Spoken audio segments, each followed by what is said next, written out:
Dear friends, welcome to the next discussion in the ongoing course in journalism and mass communication. In this unit, we are talking about reporting, editing and production for print journalism.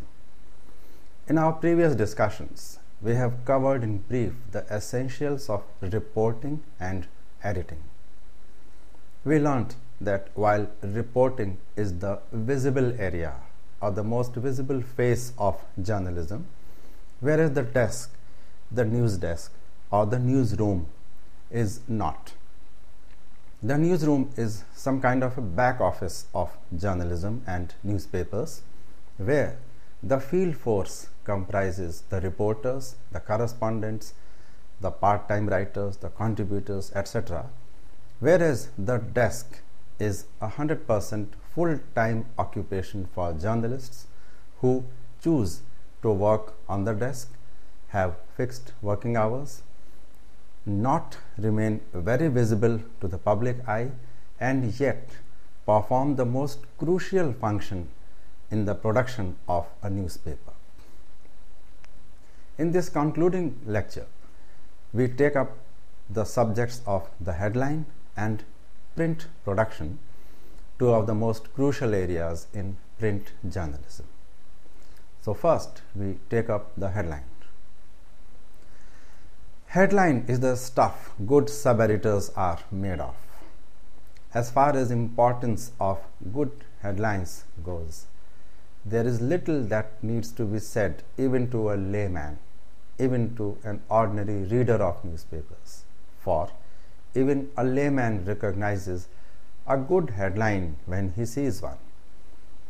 A good headline is one which conveys the full import of the report, describes the mood of the story, paints a picture of events described in the report, includes at least three major elements of the report, and successfully attempts in generating interest in the rest of the report, and it does all this in just one or two lines of text which may or may not have been taken out from the accompanying report, and is definitely not in the nature of straight label kind of an announcement. A headline has to be much more than a simple announcement or a pointer to what follows. News headlines styles may vary from publication to publication, but there are certain characteristics that are common to news headlines all over. These are: number one, not using the articles. This is also sometimes known in the media jargon as skeletonization, or reducing the sentences to mere skeletons of the language. It implies using the bare minimum words, omitting the articles to the fullest, and also omitting all the unnecessary words. This is primarily done to save space and give a first-hand, no-frills account of information that the item below the headline wants to convey. Use of all kinds of articles in the English language, such as a, an and the, is generally not done in any kinds of headlines as far as news is concerned. Then the second point to be remembered is using the present tense. It means to convey a sense of immediacy, even if the headline and the item below that pertains to events of the previous night or the previous day. Switching the basic, that is the past tense of the news, into the present tense of the headline also gives a chance to get shorter verb forms in English. For example, one can use go for went, ask for asked, or seek for demanded. And the third point to be remembered in giving the headlines is using of the common typeface. In most cases, a predetermined typeface schedule or a style sheet is adhered to mainly to maintain uniformity and a sense of continuity amidst all the headlines on at least one page. It may be possible that the typeface for headlines is kept different for, say, the editorial page or the sports page and so on, but at least on one page, it is generally seen to it as a matter of policy and style that the headline font is predetermined and similar. A headline must fit the space, tell a story, and maintain interest of the readers. All modern newspapers use clean, simple, and readable typefaces to tell the story with minimum ornamentation in the headline. By ornamentation, it is meant the use of reverse types, too many abbreviations, and less of slang. So, here is an indication of why giving a good headline is perhaps the most important and probably the most difficult tasks in a sub-editor's job in a shift. As is perhaps evident from the factors mentioned above, headlines are of two basic kinds, descriptive and abstract. A descriptive headline is one which describes the elements of the accompanying story in more or less straight form, and the words of which are generally taken from the accompanying text. Such a headline is often unavoidable and advisable as well in straight line reports such as accidents or events of immediate importance. An abstract headline, on the other hand, is one which includes words which are definitely not taken from the report that accompanies the headline, and the headline plays upon the phrases, idioms, or the overall ambience of the report. Incidentally, a descriptive headline may be of an abstract kind, but an abstract headline can possibly never be descriptive. So, the descriptive headlines may be of different kinds, such as the label headline. It is supposed to be the simplest, easy to give kind of headline, which does not require nor show any kind of creativity on the part of the sub-editor who gave it. It also does not involve much application of mind or imagination on the part of the sub-editor. Straight headline is the one which is obvious, practical, and often widely acceptable by even the most finicky boss or the news editor, simply because it does not tax the mind of either the editor or the reader, so it is always acceptable. The quotes headline, quite simply, this is also one of those minimum effort kind of headlines derived from the text, especially when someone is being quoted as saying something. Here, the sub-editor just picks out the words that fit into the given type size and space and leaves it at that. It is difficult to find fault with such a headline, even though everyone might hate it. An abstract headline, on the other hand, is a product of some mental exercise, flipping of the pages of the dictionary or the thesaurus, or a brief discussion with colleagues about origins of a few words which the sub-editor would like to use in the abstract headline. An abstract headline may draw on similarities with the past, similar or contrasting events, memorable quotes, works of literature, historical events, or proper nouns wherever applicable. The beginners in the profession consider giving headlines the most complicated exercise, and probably rightly so. But it is just that the old-timers make such a show of it when they give a really good headline. The freshers are obviously intimidated, but that doesn't mean that giving a good headline is a cakewalk. When giving headlines, one has to keep a few things in mind. First, the nature of the item to which a headline is to be given. It means hard news, follow-ups, interview, analytical articles, light features, or academic stuff. All such items deserve different treatment when it comes to giving a headline. So, the nature of the headline will obviously have an impact on what kind of headline is to be given. The importance of the item. The flavor of the headline will vary according to the importance of the item. Number 3, the space available. One of the most important factors, the space available for the headline, but it is not always relevant if it is not a daily newspaper, because the space might be expanded or reduced as per the need of the item. And lastly, the readership of the publication. It is important to keep in mind the kind of readers an item is going to attract before an appropriate headline is given.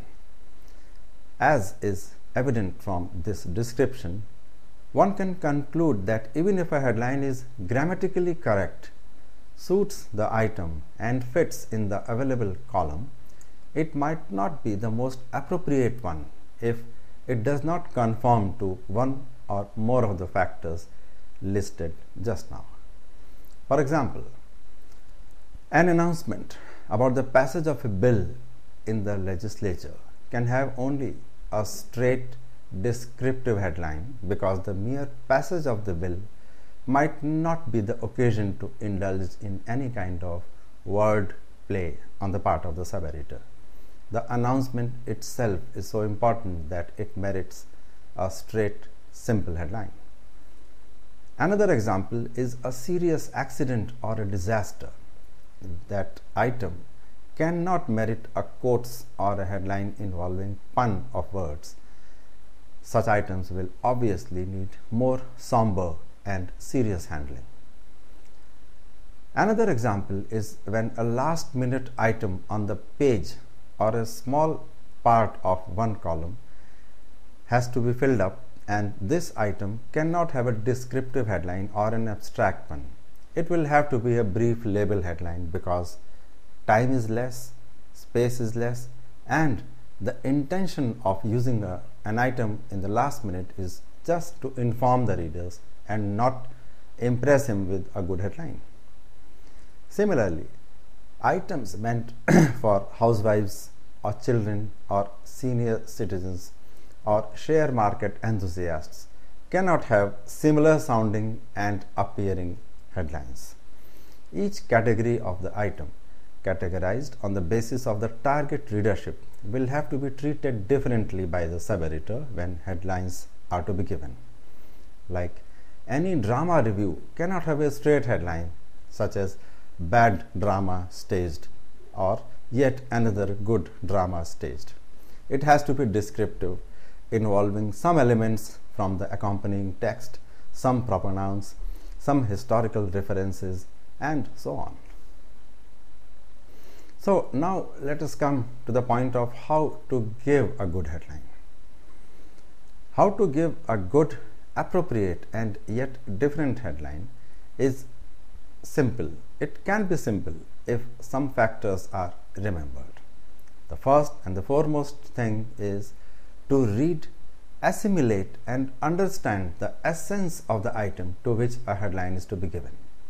Number 2, think of the 4 essential points on which a headline should be or could be given, or rather, the 4 points which should not be missed in the headline, come what may. Number 3, bring to mind or jot down the words which describe best these 4 points.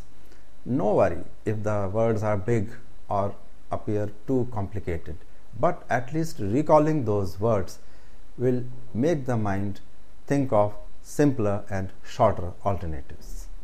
Number 4, all these words which come to mind immediately should be arranged in an order so that a headline, even a cumbersome headline, is formed.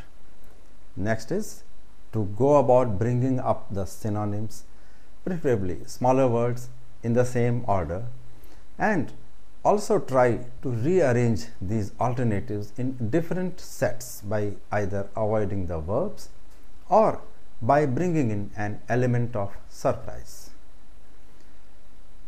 Of course, taking help of the dictionary, thesaurus, or a word finder is always advisable when giving a headline to a particularly important or complicated item of news. It must be remembered that only the knowledgeable people take up the help of the dictionary. Those who don't go in for the dictionary probably know that alternatives do not exist, and this shows the limits to their knowledge. Using allegories or mere suggestions can also be of help at times. Otherwise, being direct is being safest when giving a good headline. It also helps you if you are well read or have a good memory, or you can recall certain similarities to the item which you are handling.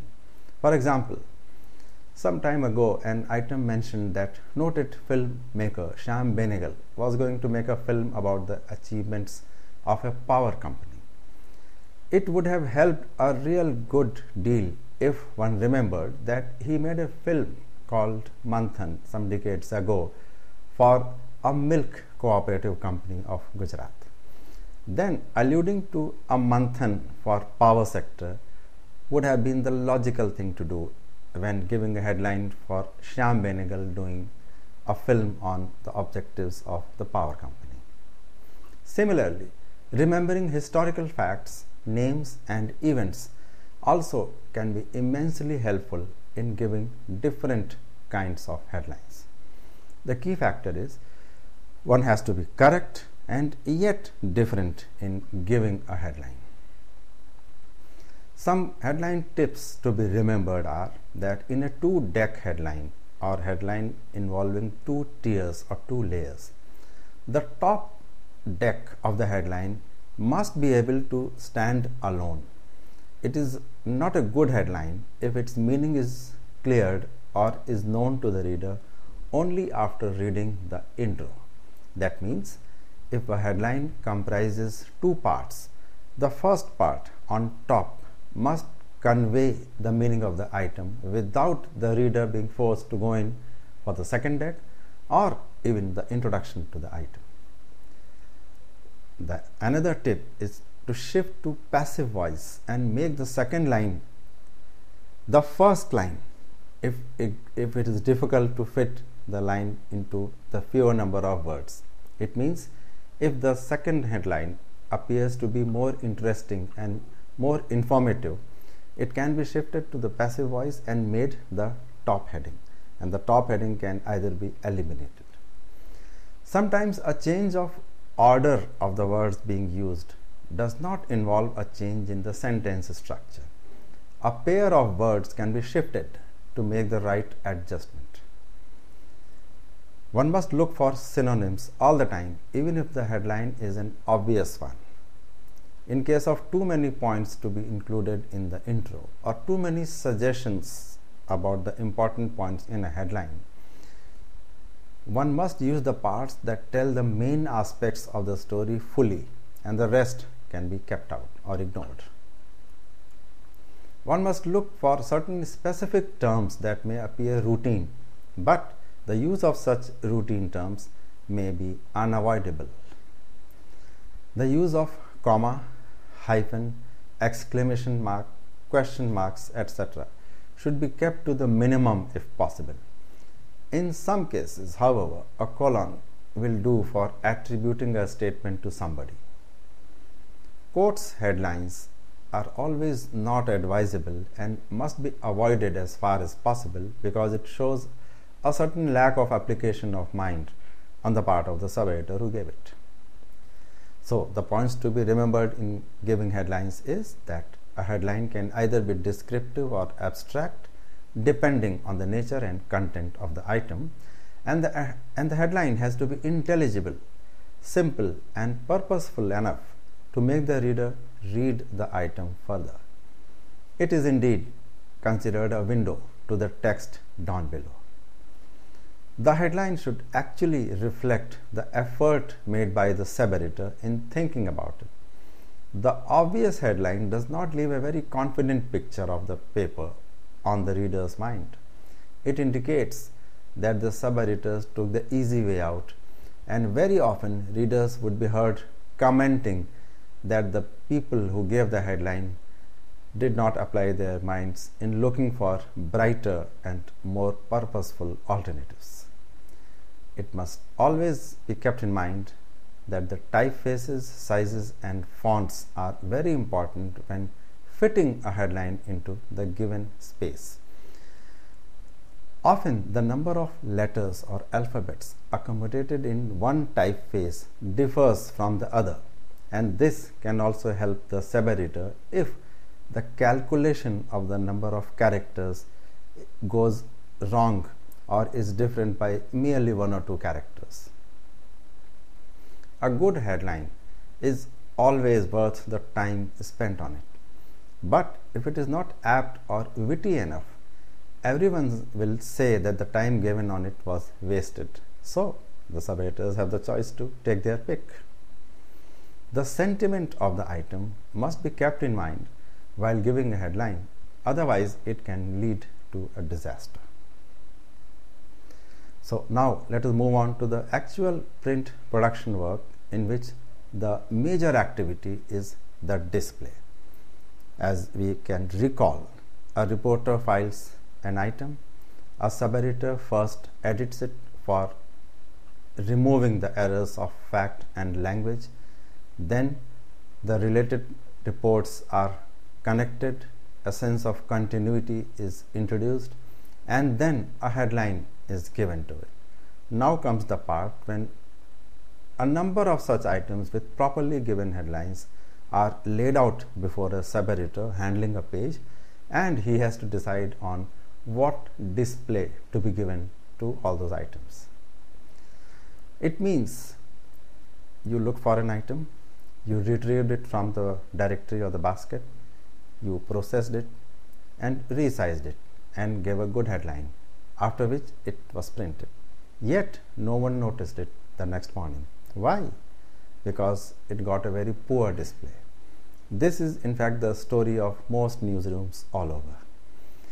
Every factor in the production of a newspaper is linked to the next factor, as would have been obvious to you by now.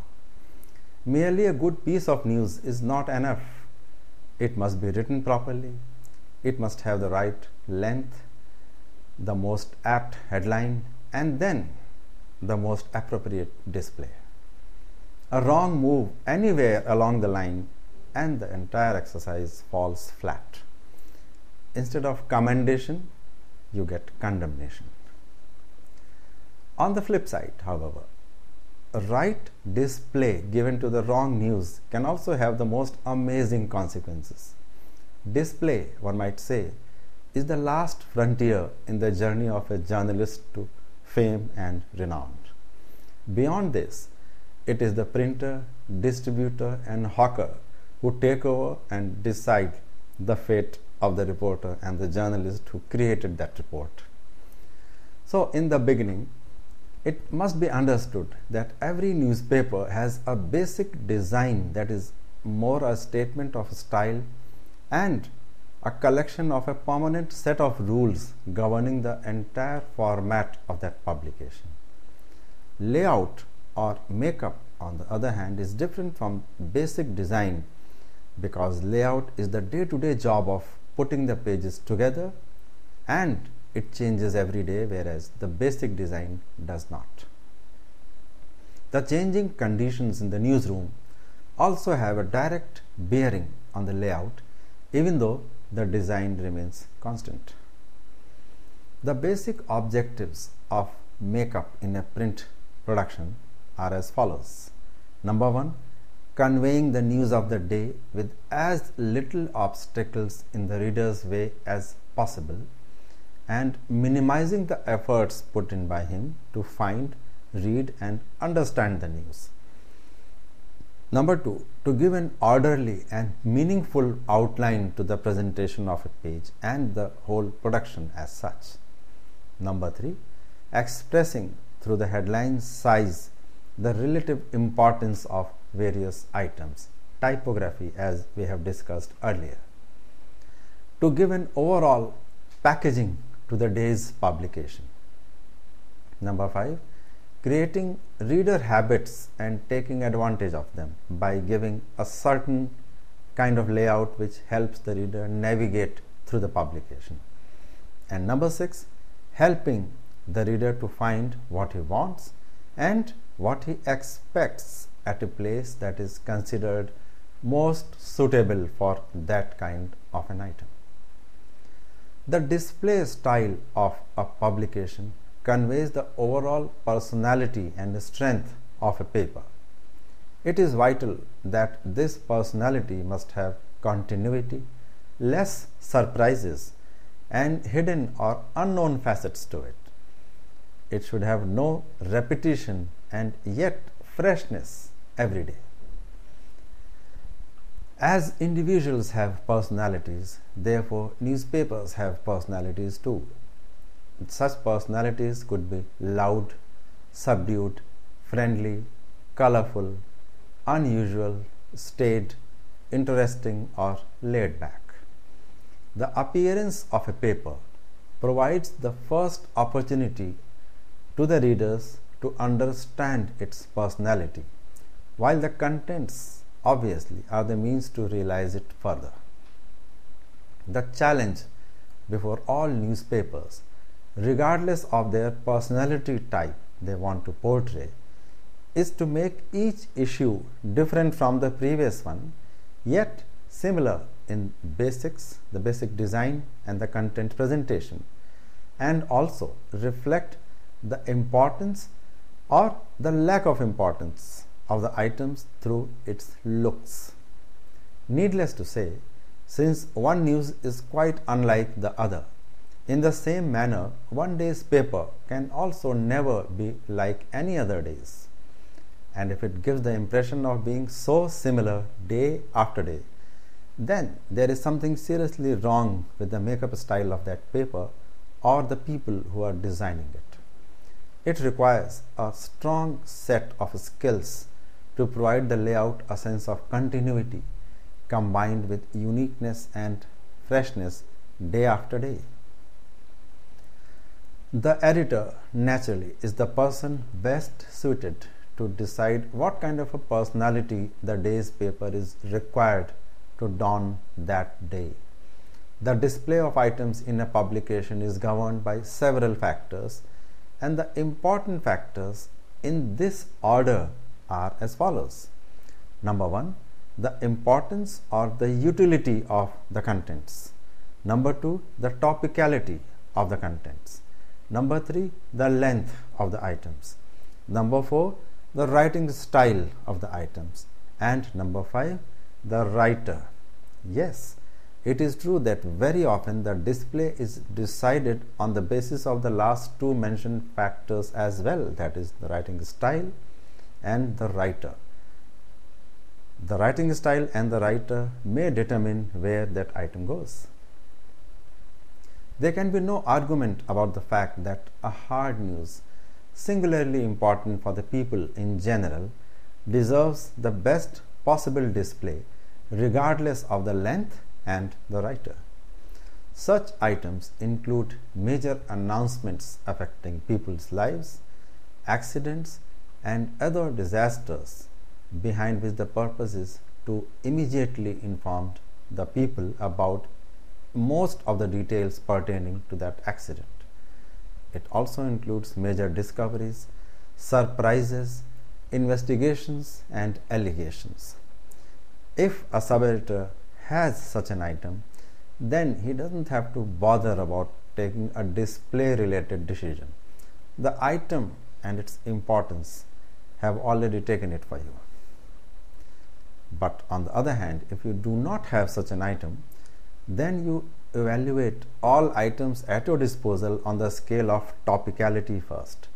Any item which is not very important yet deals with a situation that is current and prevailing, then it needs to be considered for a good display.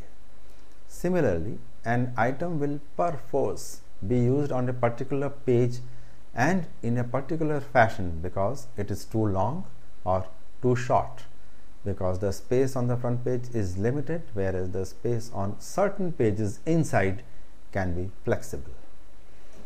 In the end, items written in a particular style will be displayed in a predictable fashion. For example, items which are humorous or satirical in nature will generally go in a box. And then there are some writers whose place is reserved. You don't have to worry about their display. If there is a guest editor, then probably the item will have top billing as far as display is concerned. If such people write, there is only one place where they can be used. So, by display, you mean the page on which the display is to be decided, the width in columns on that page of space available, the appearance of items such as appearing in a box with indents on both sides, use of bold or italics typefaces, and special embellishments such as rule and its thickness, color or shaded background, and any other kind of special treatment. So, what shall influence the display are factors such as the available space, the available fonts and typefaces as per the style sheet of the paper, the available writing style because the sub-editor cannot change the style, and of course the available time, which probably would be the deciding factor at the end of the day.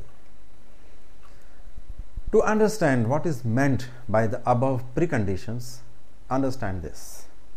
You are working on a particular page. Suddenly, you get an item that is ready for use and you are told to give it a prominent display. What you do now will be dependent on certain limiting factors such as the space available on the page for the item in question, the choice of typefaces, the kind of language and writing style followed in the item concerned, and lastly, of course, the item available at hand. For instance, a good interview of a visiting celebrity needs to be displayed on top of the page since it has got its display value only for a day. Besides, its headline has to be in a prominent, stylish font, bold, and announcing the availability and the interview of the celebrity, and it must have a blurb, an intro, and probably one or more strategically placed pictures. And all this has to be done carefully, which means that it will require more time than usual. So, how your ultimate result is going to look depends upon several factors, not all in the sub-editor's control. Layout and appearance of newspapers has been changing in accordance with the role they were required to or expected to play. For instance, when the newspapers were just on a mission, as in the pre-independence period, then they were just expected to inform what was happening on the freedom struggle front. Accordingly, the newspapers made columns as simple and straight as per convenience and filled it with news. It was more of an exercise of filling all available space on the front page as also on the inside pages, so that the basic duty of giving news was somehow complied with. Over the years, as newspapers became more of a habit and a daily or perhaps a commercial activity, a commercial product to be chosen and bought, and also became a vehicle to provide more information than mere news, the newspapers started adopting more and more adventurous and attractive styles of makeup. The trend actually started in the mid-70s decade, with most Indian newspapers going in for a change in their layout, a makeover as you call it, and this trend has been continuing ever since. In fact, They are newspapers which go in for a change in their appearance every few years. In fact, here it must be remembered that technology has played a great defining role in helping newspapers change their looks.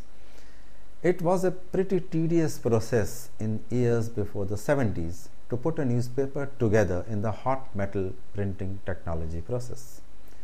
Changing a layout during the production process in those times was almost impossible unless there was a shattering piece of news that had to be accommodated, and the time taken up in putting the pages together was very long. As you may recall, the hot metal technology involved the use of lead. The metal, it was molten and filled into casts which had reverse impressions of the alphabets and numbers. Then the casts were put in a sequence of lines and columns, and then it was fitted from all the sides in the shape and size of a page and then put on a machine to be printed in the further process.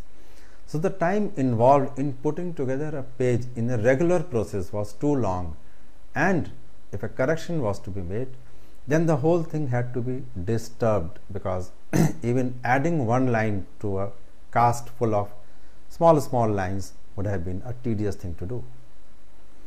The arrival of desktop publishing techniques in the late 70s and early 80s, however, made newspapers realize how much could be possible. The availability of fonts, flexibility in having custom-made column widths, ease of editing pictures and making of negatives for image setting, all these things put together changed things dramatically and almost forever. So, despite these changes, the basics of good layout have remained constant. These basics are: number one, the use of right typefaces or fonts, column width and spaces given around, above and below the items. Number two, a highly creative arrangement of text, visuals and other elements on a page. Number three, a sense of balance in the page, in the entire publication in fact. Number four, maintaining the right sense of visual contrast.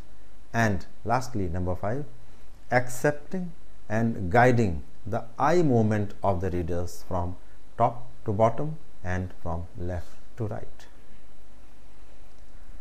While selecting the preferred typeface, column width and spaces is a policy style decision, and it continues to be like this in most newspapers. There are many more factors backed by research that tell us why a typeface is preferred over the other. For example, typefaces with serif, that is the small finishing stroke at the edges of a letter, are considered easier to read when quick reading is required. Typefaces without these serifs are considered more useful for announcements or even headlines that are required to stand out. That is why, if you notice, you will find most bold headlines in fonts that do not have a serif, and most of the billboards and shop front notice boards have headlines that do not have serifs. Modern day newspapers have almost an endless variety of typefaces to choose from. In fact, publications even have the option of having custom designed typefaces which can be exclusively theirs to use. Most newspapers today have design cells comprising experts from the field of computer designing, artists, graphic designers and many more, who conduct research into which font is considered to be exceptionally good, different from the competition and yet easy to follow for the desk people.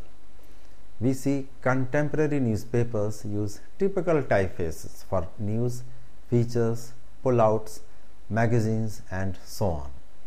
Some newspapers also have a style decision to use one set of typefaces for the front page and another set for the inside pages. In fact, today there is a possibility that a typeface may not be used at all, and the design software can be used in the form of a brush or a stroke to form the shape of an alphabet.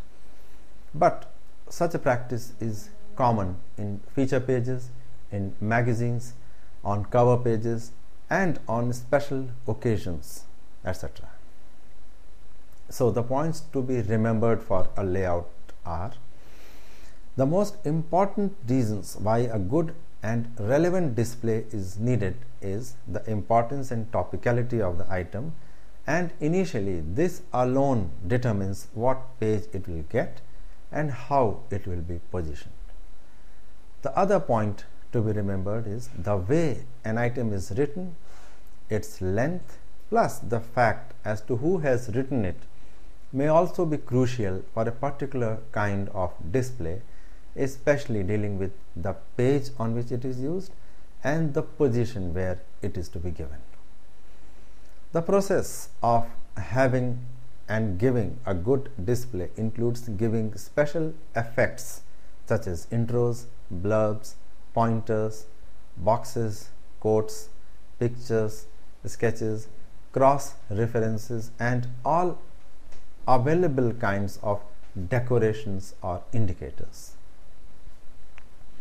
In any case, the nature of the item, whether it is hard news, soft news, investigation, exclusive, a feature, a review, an interview, and so on, will be the deciding factor for coming to a conclusion and a decision on its display.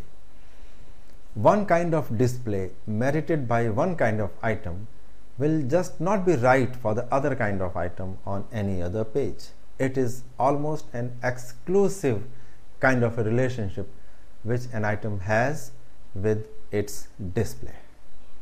In fact, in certain cases, a very good display given to a particular item or an interview or an event of the day is used only once, and the news editors and editors actually say that they will not use it for any other event in future because it was so good, because it was so exclusive, and because a good thing must be done only once and rarely for it is to be remembered by the readers all the time. Using a certain set of typefaces, spaces, column widths, etc. is a design decision that is constant, but the day-to-day layout decisions differ. So now we come to the day-to-day decisions on the layout. In early years, the front page of a newspaper usually carried only advertisements with news on the second page, followed by more advertisements, a serial novel or a story which was serialized, adventure or romance, or poetry, all contained on a 4-page format. The print was small and any white space was accidental. It was never given on purpose. Some earlier newspapers had as many as 10 columns or squeezed on one page.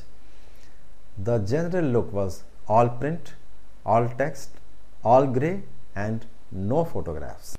Even the advertisements did not contain any visuals but only text, and the visuals, if at all used with the advertisements especially, were those drawn by artists, line sketches as we call them today. But now, decades later, after all those advancements in technology, the standard format for most newspapers is different and standardized to a large extent. Using a picture is just as important as decorating space on any page. In fact, white space plays a vital role in making a picture stand out. In fact, the use of white space is probably the most important detail of the page layout in most publications today. To be effective, white spaces should be used to highlight a headline or an item.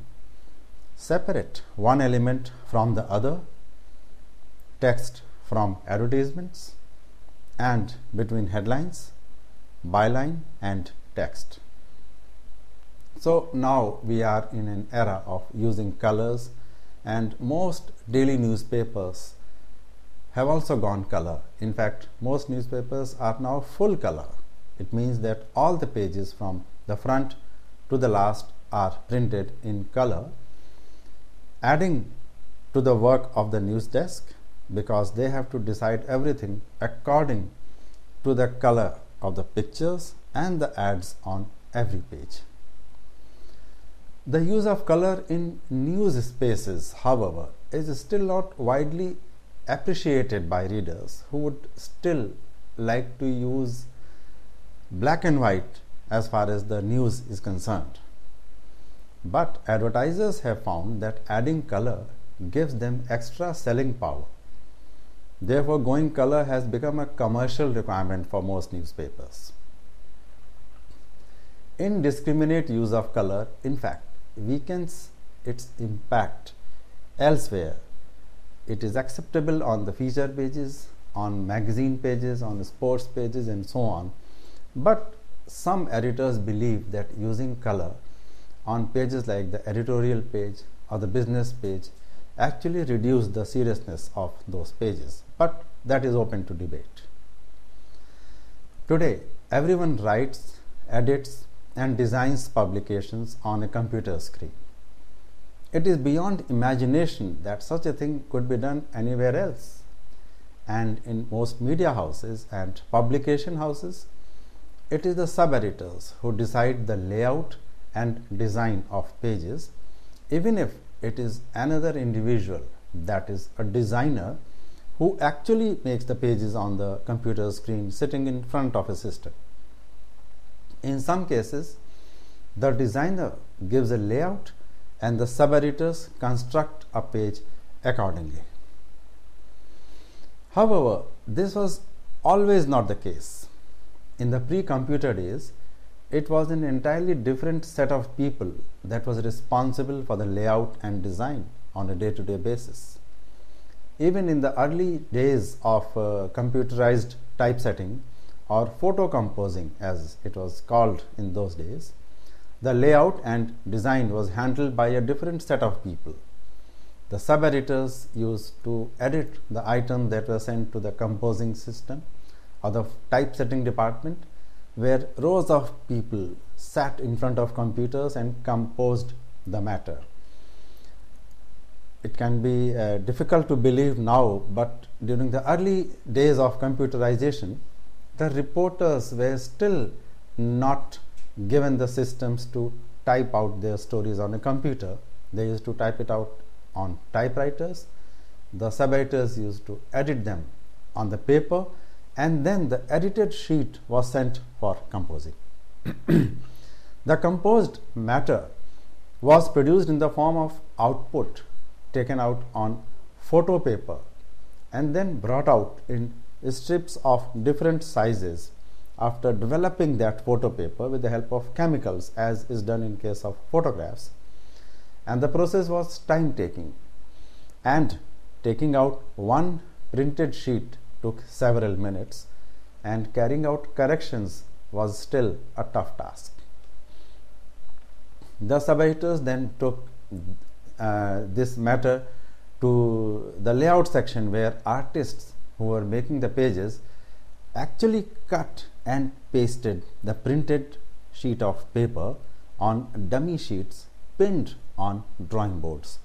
The dummy sheets were of the actual size of the paper, and the layout was done on the instructions of the sub-editors, who stood there all the while guiding the layout artist as to where everything had to go. The whole page, once completed, was sent for further processing that included negative making, plate making, and eventual printing on the huge rotary machines. The advent of desktop publishing and the development of page making software, however, changed everything. and almost overnight the composing room and the page makeup staff became redundant. The reporters now wrote their copy on a computer screen because computers were easily and freely available. The matter got transferred through the local area network to the sub-editor's computer where they edited it. Then the edited stuff was transferred to a big screen computer where the same sub-editor or a designer designed the page with that edited and processed matter. The completed page was transferred through the network again to the image processor, from where the negative or the positive, as the case may be, was produced to be sent onwards to the plate making section, and the plate then was sent to the printing machine in one corner of the production room, that is the printing shed.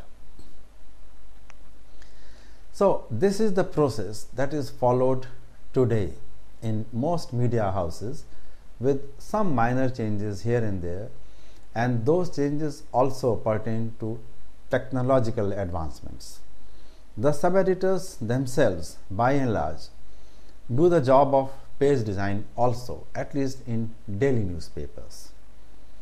Page layout should have both an organization that includes balance, scale, and a sense of coherence, and emphasis, that means vigor, a sense of movement, and a focal point where the editors and the reporters want the readers to focus, or from where they want the page to begin.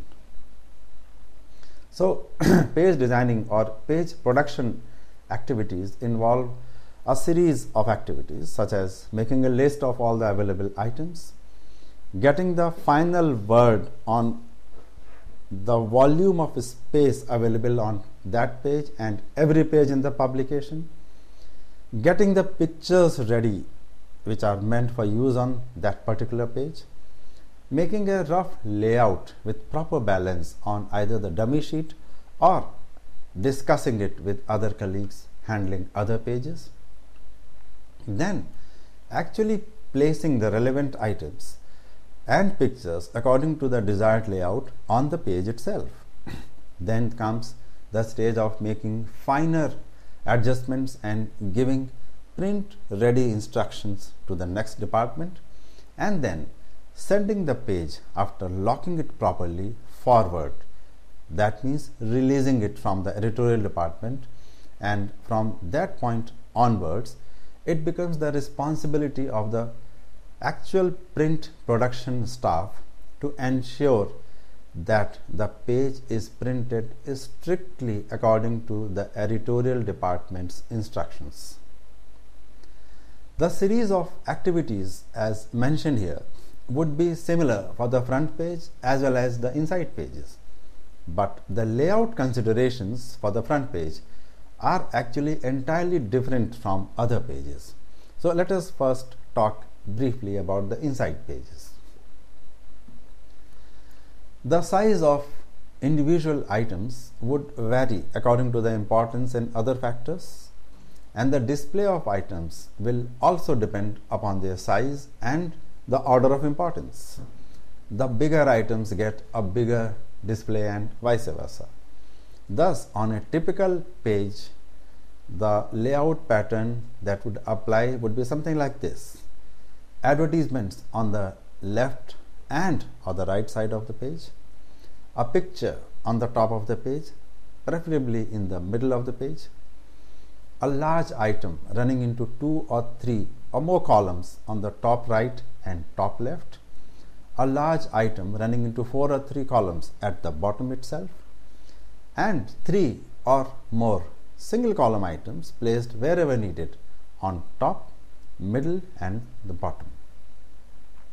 So the factors to be kept in mind for a proper layout are balancing the page, introducing visual appeal, having a sense of hierarchy, and avoiding conflict between the items and photographs, and the items, photographs, and the advertisements, or between two photographs.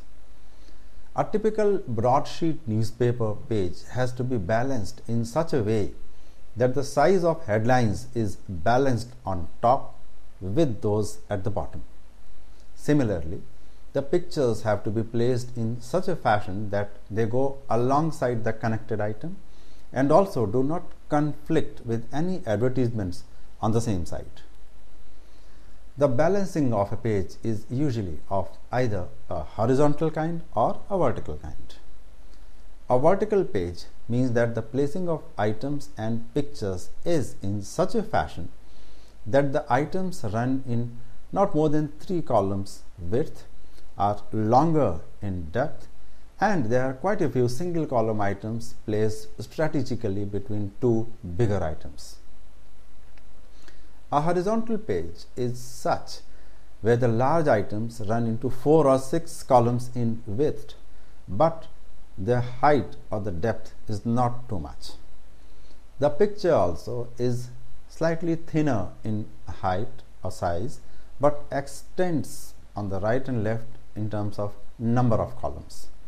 Single column items would be not too many in number and would obviously be shorter in height, so that the overall page gives the look of a horizontal structure. In most newspapers today, the inside pages also have a semi-autonomous kind of a character with mastheads such as for sports, for business and other segments. This makes the designing of such pages quite similar to that of the front page, where also there are several permanent fixtures besides the masthead.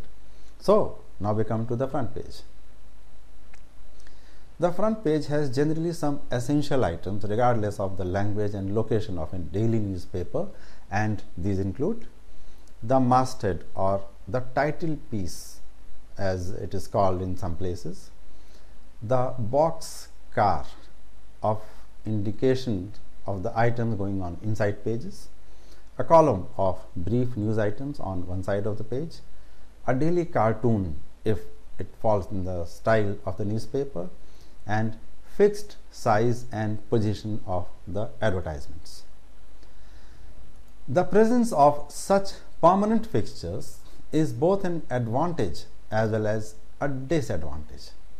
Advantage because it makes the front page quicker to make because there is less space to fill, and disadvantage because it leaves too little space on a day when a lot is happening that deserves to be featured on the front page. The major factors for deciding the layout for the front page are giving the right display to the most important item of the day, which is known as the lead story, maintaining a balance between items of different character. By character we mean hard news, something which is in the nature of an exclusive item or the second lead, and down the hierarchical order. Using the right picture is of utmost importance on the front page, and giving cross references to all related items going on inside pages. That means if a lead story pertains to an event which is most important for the day, and if there are related items going on some other pages, then the front page must have a cross reference like see also page so and so, or a cross reference to an editorial or a special article which is being given on an inside pages. The intention is to help the reader navigate through the page, and after reading a particular story, he should be guided to go to a related item.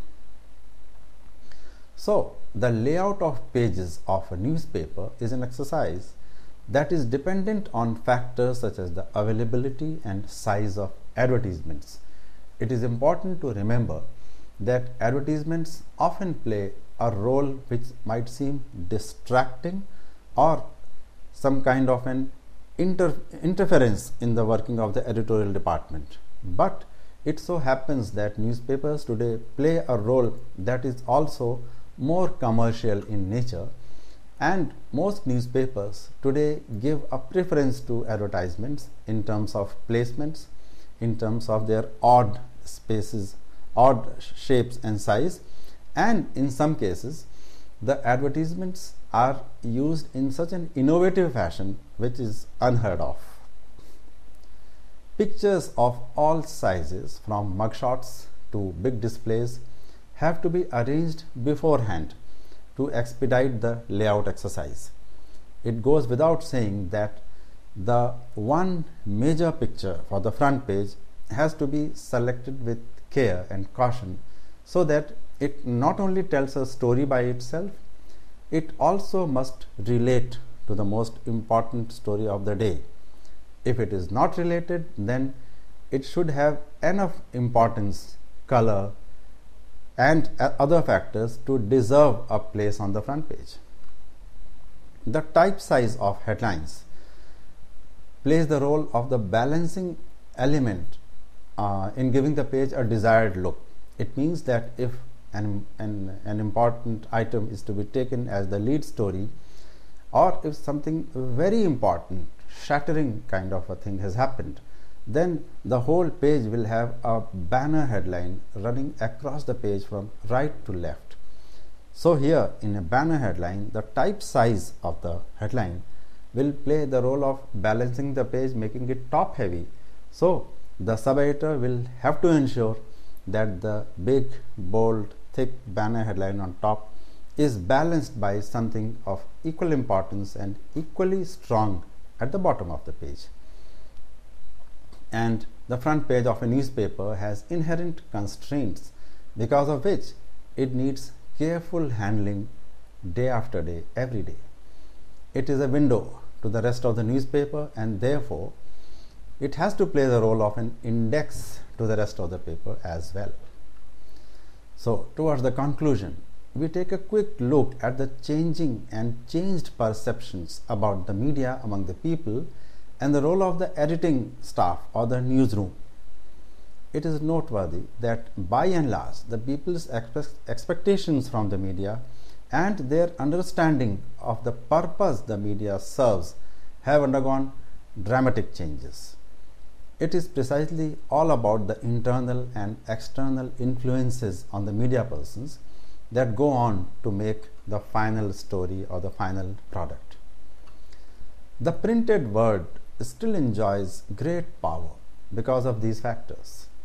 It is permanent, it leaves a lasting impression, it has a longer shelf life and storage value, it serves as a useful reference point, it can be cited as evidence under law in most countries, and therefore the printed word has much more higher credibility. At the same time, it is also true that the visual medium, television to be precise, has undergone a dramatic growth and its influence has increased the world over. However, as compared to the printed word, visual images have a transitory effect. They are forgettable, leave a temporary impact, do not have a reference value, and there are greater possibilities of mischief in presenting a viewpoint on television. Because of these reasons, the visual medium has not taken and perhaps will never take the place of the print medium. It is important to mention this fact here because this serves to put in right perspective the sense of power the print medium gives to all its practitioners. It is because of this reason that the changing perspective and expectations towards the media need to be understood. If the importance of the print medium gives a sense of power to the reporter, then the sub-editor or the editing and production team also bask in the glory of that power, because they are the ones who can make or mar a reporter's story.